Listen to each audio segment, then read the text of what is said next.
आज उनका वलीमा था और नवाल और अलवीना मामू के पीछे पड़ी थी कि वो भी फेशियल वगैरह करवा ले, पर वो सुनते ही चढ़ गया था। मैं क्या करूं भाई, अगर पैकेज का हिस्सा है मैंने नहीं करवाना, ना ही मैं किसी मेड सैलून जाऊंगा इस लेपा पोती के लिए।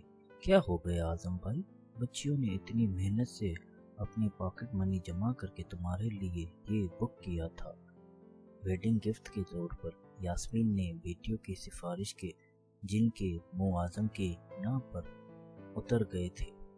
फाइन, सब मिल जाएंगे आप लोग। वो कौन सा उन्हें उदास देख सकता था।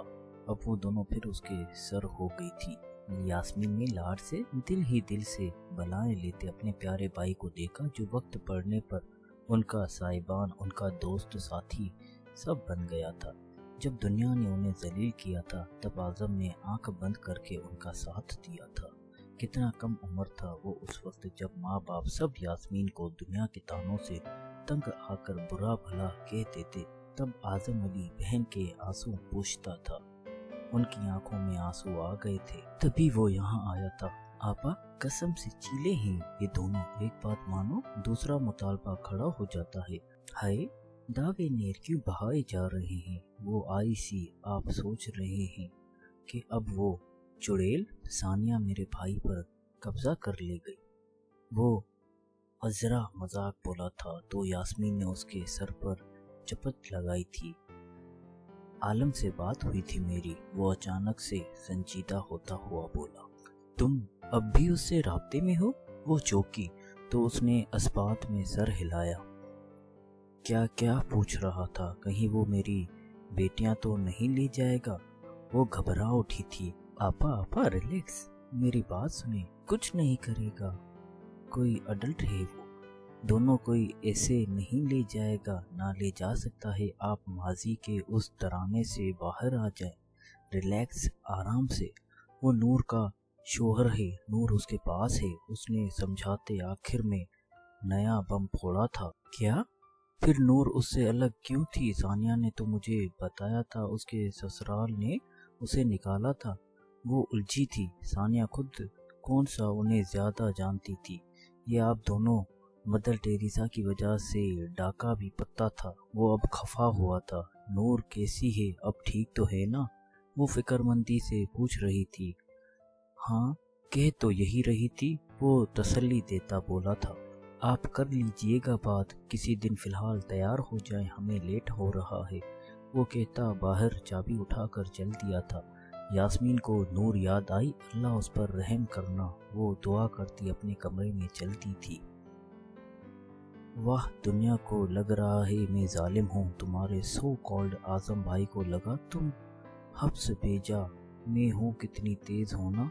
तुम नूर उस मासूम शक्ल से कैसे जुल्म करके भी मजलूम बन जाती हो। वो गुस्से से भुना रहा था। आजम की जगह कोई और होता तो नूर की फिक्र करने पर वो गला दबा देता उस आदमी का। वो भुनाए जा रहा था और वो सपाट चेहरा लिए खाना बना रही थी। तुम बहरी हो गई हो, सुनाई नहीं देता? क्या बक रहा हूँ मैं? उसने गुस्से से कहते उसका बाजू पकड़ा था। नूर ने संभलने को शेल्फ थामना चाहा, पर शो मुई किस्मत उसका हाथ जाकर पतीली से जा टकराया। हल्की सी आवाज उसके लबों से निकली। आलम चौंका। दिखाओ मुझे, वो कहता उसका लाल हाथ देख रहा था। फिर उसे लेकर वाश बेसिन के पास ले आया और पानी खोल दिया। दर्द हो रहा है, लफ्जों की जलन से ज्यादा दर्द नहीं हो रहा। वो आंसू जब्त करते बोली थी। वो दोनों कुछ लम्हे ऐसे ही एक दूसरे को देखते रहे थे। मैं दवाई लाता हूँ, वो संजीदगी से कहता पलटा था। नूर ने उसे जाता बड़ी हसरत से देखा था। या अल्लाह, कितना मुश्किल है महबूब को जानते पूछते बदगुमान करना, जक पहुँचाना। उसने गहरी सांस भरते नल बंद किया था। सानिया ने आईने में अपने सजे सवरे रूप को देखा था। टी पिंक कलर की लाल मैक्सी जिस पर बेहद खूबसूरत दबके का काम था, उसके इम्तिजाज की खूबसूरत गोल्ड की ज्वेलरी, ब्यूटिशियन के माहिर हाथों ने उसके तीखे नक्श को मजीद हसीन बना दिया था। वो आईने में अपना सजा सवार रूप देखे मुस्कुरा उठी थी। मैं आज पूरे दिल से अपने आप से आज़म से रिश्ता निभाऊंगी। जिस अल्लाह ने आज़म से मेरा नसीब जोड़ा, वही मेरे दिल में उनकी मोहब्बत भी डाल देगा। वो खुद से अहद कर रही थी। वो नूर के हाथ पर दवा लगा रहा था जब सभी बीच में घुसकर हल्के हल्के फूंके मार रहा था। मम्मा, दंदे पापा ने आपको हर्ट किया? वो उठकर दवाई रखने गया तो सभी ने शक से माँ से पूछा। नहीं बेटा, ऐसे नहीं कहते। ये दंदे पापा क्यों बोल रहे हो आप? सुन को कितना प्यार करते हैं आपसे, आपको घुमाने ले गए। आप गंदे बच्चे हो क्या? गंदे बच्चे पापा से रूडली बिहेव करते हैं। वो काफी दिन से उसकी टर्टर देख रही थी। जितने दिन बाप के साथ है, कम से कम तब तक तो उनसे प्यार से बात करे, कुछ नहीं तो अच्छी यादें ही तो हो। शोरी मम्मा, अब नहीं तरूंदा, वो मासूम सा मुंह बनाकर बोला था। अच्छा, मैं अब खाना लगाऊंगी, पापा कमरे में है, टीवी देख रहे हैं, प्यार करके तमीज से बुलाओ। वो उसे हिदायत करती किचन की तरफ बढ़ी थी। सभी माँ का दम भरता था। फौरन से दौड़ता बेडरूम में गया जहाँ सोफे पर आलम बाजू फैलाए बैठा था। सभी ने आहिस्ता से दोनों हाथ उसके गले में डाले। प्यारे पापा, खाना खा लें। आलम ने चौंक कर उससे देखा। क्यों बेबंदर, क्या इरादा है तेरा? उसने मशकूक नजरों से उसे देखा। तुझ भी नहीं आए? खाना खा ले सभी, पापा साथ खाएंगे। वो बजाय चिढ़ता मजीद करीब होते बाप का गाल चूमते भाग निकला था। या अल्लाह, खैर है, खाने की दावत इतने लाड से सभी फरजाद आलम की जानिब से, वो भी मुझे। आज खाने में कहीं जहर तो नहीं मिलने वाला? वो बड़बड़ाता खाने के लिए हाथ धोने चल दिया था। चलो, तुम्हें कहीं ले चलूं? खाने से फरागत पाते वो फाइल से नाखून फाइल करती निशा से मुखातिब था। कहाँ? उसने आबरू अचकाते पूछा था। तुम तैयार तो हो? फिर बताऊंगा। वो सस्पेंस रखते मुस्कुराया था। अब पता नहीं क्या हुआ है, दिल ही दिल उकताई हुई सोचती वो तैयार होने चल दी थी। वो कभी भी बहुत देर नहीं लगाती थी तैयारी में। आज भी झटपट रेडी हुई थी। रॉयल ब्लू कलर की लॉन्ग फ्रॉक जिसके दामन पर खूबसूरत मोर पंख बना था। उस पर फान शाल और फान ही टाइट्स पहना था। बालों की ऊंची पौनी बनाकर सर पर दुपट्टा सेट किया था। उसके बाल बेहद लंबे थे, सो उसे अक्सर उन्हें डबल पिन करना पड़ता था। मेकअप के नाम पर उसने बस लैंकोम की लिपस्टिक लगाई थी जो उसके लबों पर बड़ा नेचुरल लुक दे रही थी। बादामी भूरी हसीन आंखों को उसने मस्कारे से सजाते तैयारी को ओके किया था। ज्वेलरी के नाम पर उसने बिलावल की दिलाई गोल्ड की डायल वाली घड़ी पहनी थी। उसने काफी मुतमईन होते अपनी तैयारी को देखा था, फिर शाल मजीद अच्छे से फैला कर पहनी थी। वो बाहर आई तो बिलावल उसे देखता दम बखुद रह गया था। जरा सी तैयारी से वो दमक उठी थी। सांवला रंग सोने की तरह चमक रहा था। बिलावल को लगा उसे एक बार फिर से बंगाली हुस्न से माला माल लड़की से इश्क हो गया। जिस तरफ देखो नजर आता है कि तुम हो, ए जाने जहां ये कोई तुम सा है कि तुम हो। जज्बात लुटाते बड़े जज्ब से उसने शेर पढ़ा था। निशा के लबों पर ना चाहते हुए भी हल्की सी मुस्कुराहट दौड़ गई थी जिसे उसने छुपाना चाहा। जितनी हसीन तुम इस वक्त लग रही हो, तुम्हें कहीं ले जाने के बजाय तुम्हें छुपाने को दिल चाह रहा है। वो उसके चेहरे पर आई लटों से खेलता बोला था। उसका लहजा और लो देती आंखें निशा के दिल का हाल बेहाल कर रही थी। क्यों ना इस तैयारी को थोड़ा सा खराब कर दूं, क्या ख्याल है जाना? उसने कहते उसकी कमर में हाथ डालते उसे अपनी जानिब खींचा था और उसके माथे पर लब रखे थे। निशा ने दोनों हाथ उसके चौड़े सीनों पर धरे थे, पर उसे पीछे नहीं किया था, बल्कि उसने उसका कॉलर को हल्का सा ठीक किया था। प्लीज बिलावल, चले ना बाहर, हमारे साथ भी तो कुछ मेमोरीज हों। वो एक प्यार करने वाली नाज़ो अदा दिखाने वाली बीवी की तरह बोली थी। इस नाज़ो अदा पर कौन ना कुर्बान जाए। वो फिदाना होता तो क्या होता। चलो, उसने कहा। फिर ठटका, चादर कहाँ है तुम्हारी? दुपट्टा बड़ा था काफी, सो मैंने सोचा वो लब भींचते चुप हुई थी, फिर चादर लेने कमरे में गई थी। अब इतना सामान तो लाई भी नहीं थी कि हम रंग चादर मिल जाती। कुछ सोचकर उसने बिलावल की फान शाल पहन ली। ये तो मेरी शाल है, मुझसे पूछा भी नहीं। आपने कौन सा मुझसे पूछकर मेरी जिंदगी पर तसल्लुत जमाया है? मैंने तो बस एक शाल ही ली है, वो बेनियाजी से बोली थी। बिलावल ने एक नज़र अपनी शाल में लिपटी लड़की को देखा, फिर उसके सर पर शाल ठीक करके उसे लिए बाहर की जानिब हो लिया। वलीमे की तकरीब बेहद शानदार थी। आज़म उभरता हुआ डिजिटल सेलिब्रिटी था। उसके यूट्यूब चैनल सच विद आदम और होस्ट पॉडकास्ट ट्रेंडिंग में थे। उसके वलीमे को काफ़ी मीडिया कवरेज मिली। उस वक्त भी वो और सानिया फोटो शूट करवा रहे थे, जबकि फरीद साहब देख देख कर खुशी के आंसू बहा रहे थे। बस कर जाए अंकल, हाल भी जाएगा। अलवीना की चहकती आवाज़ पर वो हंस दिए थे। ये नवाल आजकल कहाँ गुम रहती है? वो अलवीना से पूछ रहे थे। छोड़े फरीद अंकल, दिमाग खराब है उसका। ददियाल वालों से मिलने का भूत चढ़ा है। मैंने फिलहाल मम्मा को नहीं बताया। अलवीना की उदासी पर वो उसके सर पर हाथ रख गए थे। सब ठीक हो जाएगा चैंपियन। ये उनका फोटोशूट ज्यादा हो गई, आए हम भी अपनी तस्वीर बनवाएं। वो मूड बदलती चहकती बोली थी। हाँ हाँ चलो, कबाब में हड्डी बनते हैं। वो तो थे ही उनके क्राइम पार्टनर्स। माय गॉड सानी, और कितने पोज लेगा। आजम का दिमाग खोलना शुरू हो चुका था। उठ बैठ जाएं, मुस्कुराएं की तलवार से। इकलौती शादी है आजम, एंजॉय करें। वो नरोठेपन से बोली थी। उसे तस्वीर लेने का क्रेज था। लगता है अब बकिया जिंदगी कैमरे के आगे ही गुजरेगी, आजम ने सोचा था। अल्लाह अल्लाह करके फोटो सेशन खत्म हुआ था। खाने वगैरह से निमट कर तकरीब के इख्तिताम पर सानिया और आजम अलग गाड़ी में बैठकर होटल चले गए थे। उनके लिए वहाँ रूम बुक करवाया गया था। कितना ऑकवर्ड लग रहा है आपा भी ना, वो शर्मिंदा सी कह रही थी। रिलैक्स यार, मेरिट है। गो के खुद भी ऑकवर्ड सा महसूस कर रहा था, पर उसे मुतमईन करना जरूरी समझा। वो इसीलिए रूम में आया था, जहाँ खूबसूरत सजावट की गई थी, कैंडल सजी थी। वो दोनों मजीद ऑकवर्ड हो गए थे। आओ कम इन, वो संभल के कहता उसके हाथ थाम कर अंदर लाया और सोफे पर बैठाया था।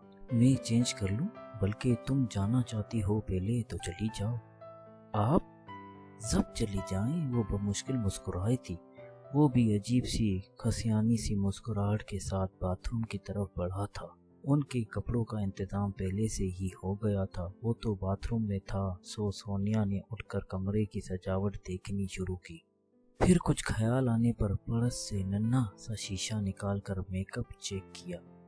इसी स्ना में बाथरूम का दरवाजा खुला था। उसने शीशा वापस पर्स में रखा था और कमर सीधी करके बैठ गई थी। वो टी शर्ट और ट्राउजर में फ्रेश होकर आया था और उसी के सामने सोफे पर विराजमान हुआ था।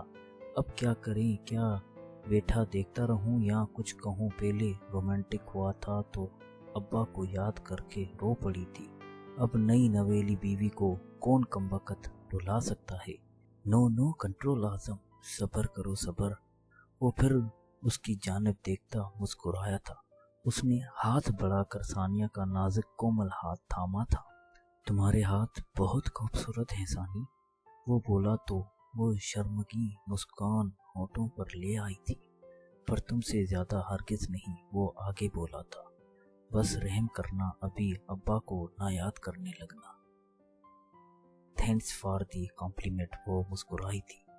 ओके गो अहेड, तुम चेंज कर लो। वो बहकते जज्बात पर काबू पाकर उसका हाथ धीमे से दबाकर छोड़ता बोला था। सानिया के अरमानों पर ओस बढ़ गई थी। हैं? बस इतनी सी तारीफ? इतनी नन्ही मुन्नी तारीफ? कोई शेर, कोई गाना, कुछ नहीं? वो बमुश्किल मुस्कुराई खड़ी हुई थी, फिर रुकी। आजम, यहाँ डेकोरेशन कितनी खूबसूरत है। आप एक मेरा स्लो मूव वीडियो बना दी? चलो कोई नहीं, मैं खुद ही थोड़ी मेमोरीज बनाऊं। हैं? वो हैरान था। इतनी तस्वीरें खिंचवा ली, तब भी पेट नहीं भरा? क्या हुआ, नहीं बनाएंगे? उसका तो मुंह उतर गया था। नहीं श्योर, वो उसे इशारे करते बोला था। फिर एक की जगह कोई 3-4 तस्वीर खींचने पर सानिया की तसल्ली हुई थी। चलो ठीक है ना, वो जान छूटने पर खुश था। नहीं, अभी वीडियो तो बनाई नहीं, मैं फ्रॉक लेकर घूमूंगी, आप वो कैप्चर कर लीजिएगा। नई फरमाइश पर वो लब भेज कर रह गया था। वो अब फ्रॉक फैलाकर घूम रही थी। तभी उसका पैर मुड़ा था। कबल उसके वो गिरती आजम ने उसे कमर में हाथ डालकर संभाला था। तुम ठीक हो? वो दोनों बेहद करीब। सानिया के बाजू उसकी गर्दन के गिर्द हमायल थे। उसके अस्बात में सर हिलाने पर आजम ने संभल कर उसे गोद में भरा था और बेड पर ले आया। उसे लिटाते उसके माथे पर मोहब्बत की मोहर जब्त की थी। फिर बहकते जज्बात पर काबू पाने की कोशिश करते दूर हुआ। सानिया का चेहरा शर्म से लाल था। वो अब ज्वेलरी उतार रही थी, पर नेकलेस फंस गया था। उसने मदद तलब निगाहों से निगाह चुरा कर खड़े आजम की तरफ देखा था। रुको, मैं देखता हूँ। वो उसकी बराबर बैठते उसके बाल हटाकर नेकलेस का हुक खोल कर उतार चुका था। स्पीड गर्दन पर चलती उंगलियां अब झुमकों तक जा पहुंची थी। उसके कान की लो पर लब रखता वो झुमके को कान से जुदा कर गया था। अब बारी बारी दोनों हाथों से चूड़ियां उतारते वो उसे अपनी पुरतपिश गिरफ्त में कैद कर चुका था। मैं आए? गहरी बोझल सरगोशी सुर्ख पड़ी सानिया को मजीद सुर्ख कर गई। वो क्या जवाब देती? हया के रंग उसके हसीन चेहरे को मजीद हसीन बना रहे थे। उसने घबरा कर चेहरा उसके सीने में छुपा लिया था। उसकी रजामंदी पाता उसे अपने हसार में लेते आजम ने हाथ बढ़ाकर लाइट ऑफ कर दी थी। यास्मीन रेवलॉन चेयर पर झूल रही थी। नींद उसकी आंखों से बहुत दूर थी। नवाल अपने दतियाल से मिलना चाहती थी। बिलावल उनसे मिलना चाहता था। आजम आलम की कांटेक्ट में था। ये सारी बातें बार बार यास्मीन को माजी की तारीख राह में धकेल रहे थे। यास्मीन, यास्मीन किधर मर गई हो? चौधरी मकसूद ने हमेशा की तरह लेजे में ढेर सारी जिल्लत गोल कर यास्मीन को पुकारा था। तभी 19 साला यास्मीन, जिसकी शादी को 3 साल हो गए थे और अब आखिरकार उनकी गोद हरी होने वाली थी, वो चौधरी मकसूद के निकाह में खानदानी मुआहदे के तौर पर आई थी। तब से उस हवेली में जिल्लत के दिन काट रही थी। अब अगर यास्मीन की गोद में बेटा खेलता तो उसका रुतबा शायद थोड़ा बदल जाता। वो उसी उम्मीद पर जी रही थी। जी चौधरी जी, आपने बुलाया? वो जो इस वक्त अपनी सौतेली सांस फेरोजा के बेटे से, जो 15 साल का था, उससे उर्दू लिखना सीख रही थी, अब चौधरी जी की आवाज पर विकटित भाग आई थी। पर उसकी जल्दी भी चौधरी मकसूद को देर लगी थी। उन्होंने जोर से उसके बाल पकड़कर खींचे थे। कहाँ आवारा गर्दी कर रही थी? बोल। चौधरी मकसूद को हर वक्त यही खतरा रहता था। कहीं नहीं, वो दर्द से चिल्ला उठी थी। चल जा, जूती लेकर आ। उन्होंने झटके से उसके बाल छोटे थे। ये जल्दी छुट्टी भी उसे प्रेग्नेंट होने की वजह से मिली थी। वो भागकर जल्दी से जूती लाकर उन्हें पहनाने लगी थी। चौधरी मकसूद अब आंगन में बने तख्त पर अपनी सौतेली दादी बेगम, जो अब इस हवेली की करता धरता थी, उनके पास चला गया। क्या हुआ? क्यों सुबह सुबह जी बुरा कर रहा था? दादी बेगम ने पान मुंह में रखते उनसे पूछा था। वो है ना कमजात, उसने जिंदगी अजाब कर रखी है। 3 साल में औलाद तो दे नहीं सकी। वो हमेशा की तरह जेर उगल रहे थे। नजर रखा कर उस पर, हर वक्त बिलावल की जान को चमटी रहती है। अरे वो तो अपना बच्चा है, पर उस जैसी कमजात के लक्षण ही खराब हैं। वो जो करना चाहती थी कर दिया। शक का बीज बोना था, बो दिया। 3 सालों से वो दोनों यास्मीन को जदो खूब कर रहे थे, पर अब वो औलाद जन्ने वाली थी। दादी बेगम नहीं चाहती थी कि कोई कमजात हवेली का वारिस जने। काफी अरसे से वो इसी कोशिश में थी कि किसी तरह ये बच्चा दुनिया में ना आए। चौधरी मकसूद को तीली लग चुकी थी। वो लात मारकर दरवाजा खोलते बिलावल के कमरे में पहुंचे थे। देखें भाभी, ऐसी लिखें आप। वो अपनी दुल्हन भाभी को लिखना सिखा रहा था। आजकल स्कूल की छुट्टियां थी उसके, तभी वो यहाँ गांव में था। अब चौधरी मकसूद के ऐसे आने पर वो दोनों ही चौंके थे। उठ कमजात हरामजादी, उन्होंने उसके बाल चकर कर उसे उठाया था। वो उसे यूं ही घसीटते दूसरे कमरे में लाए थे। पीछे चीखती रोकती फिरोजा थी और रोता हुआ बिलावल था। वो दोनों बाहर दरवाजे पीटते रह गए थे। छोड़ दे चौधरी जी, पूरी जी से है खड़े। वो फिरोजा ने लिपक कर रोकने की कोशिश की थी, पर अंदर से बदस्तूर मारने की आवाजें आ रही थी। सहन के कोने में खड़े आलम ने दहशत से कानों पर हाथ रखे थे। मकसूद उसका सौतेला बेटा था, पर शोहर के मरने के बाद फिरोजा की हैसियत बस बच्चों की आया की सी थी। कम उम्र में ही माँ बाप ने उमर रसीदा चौधरी के पल्ले बांधा था। जिसके जवान बेटे थे, वो उन हट्टे कट्टे मर्दों से क्या मुकाबला करती। उसके दोनों बच्चे छोटे थे। काफी देर बाद अंदर से यास्मीन की सिसकियां आना बंद हो गई थी और दरवाजा खुला। अपनी छोटी मर्दानगी का गरूर लिए चौधरी मकसूद बाहर आए थे। मरहम पट्टी करवा दो इसकी। उन्होंने बिना लिहाज के बच्चे के सामने ही बीवी को गलीज गाली दी थी। अब चौधरी मकसूद का रुख बिलावल की जानिब था। और तो तेरे पर तो जिरगा बिठाऊंगा, नन्ना बना अयाशियां करता है। इस गलीज इल्जाम पर बिलावल ने नासमझी से देखा। आया ने तरफ कर देखा था। ये क्या कह रहे हैं चौधरी सरकार, खुदा का खौफ करें। पर चौधरी मकसूद ने किसी की ना सुनी थी। सुनी और जोरदार तमाचा 15 साल के बच्चे को मारा था। अम्मा अम्मा बचाओ, वो अब अपनी माँ को पुकार रहा था। पर फिरोजा बेकस थी। फिरोजा बीबी अंदर जाओ, बच्चे को लेकर। चौधरी मकसूद के भाई और शाहजेब के वालिद ने गरज कर फिरोजा समेत बाकी औरतों को भगाया था। गो के जहनी मरीज थे, पर दहशत ऐसी ही कायम थी। उसी दहशत के ताप न लाते ही शाहजेब की माँ बच्चा पैदा करते वक्त ही जल बसी थी। फिरोजा का दिल फट रहा था। अजियत सी अजियत थी, पर कुछ नहीं कर सकती थी। सो आलम का हाथ पकड़ते दुपट्टा मुंह में दबाते अंदर चली गई। बिलावल ने शिकवा किना नजरों से माँ को देखा था। वो बिल्कुल उसी वक्त चौधरी मकसूद के रहम व करम पर था, जब अचानक दादी बेगम ने मकसूद का हाथ पकड़ा था। बस मकसूद, छोड़ दे, घर का बच्चा ही। वो ना रोकती तो शायद आज वो उनके हाथों जाया हो जाता। फिरोजा, इसे ले जा। और जमरुद, इस नामुराद को देख कहीं हमारा वारिस ना खा जाए। जमरुद, मुलाजमा जो 1 साल शाहजेब को संभालती थी, तड़प कर यास्मीन के पास गई थी, जिसकी हालत उबतर थी। चौधराइन बेगम, उनका वक्त आ गया ही, वो चीखी थी। दाई को बुलाया गया था। एक कड़ी अजियत से गुजर कर यास्मीन ने 2 खूबसूरत जुड़वा बेटियों को जन्म दिया था। दादी बेगम जहां दिल ही दिल खुश थी, वहीं ऊपरी तौर पर देश का इजहार करते उन्होंने अजियत से गुजर कर आई फिर से ज्यादा कोप किया था। चौधरी मकसूद उसी वक्त गुस्से से बाहर निकले थे।